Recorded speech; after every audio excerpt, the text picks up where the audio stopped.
How to manage browser notifications on Google Chrome mobile. Hello guys, in today's video I'm gonna show you how to manage browser notifications on Google Chrome mobile. First we're gonna do is go to Google Chrome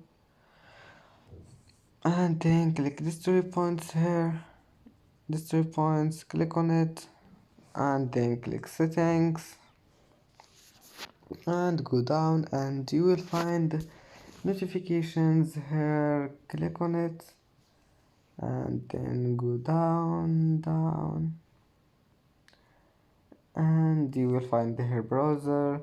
If you want to turn it off, just one click and as you see browser has been turned off. And if you want to turn it on again, click on it. And that's it for today's video. If you like this video, please don't forget like and subscribe and see you in the next video.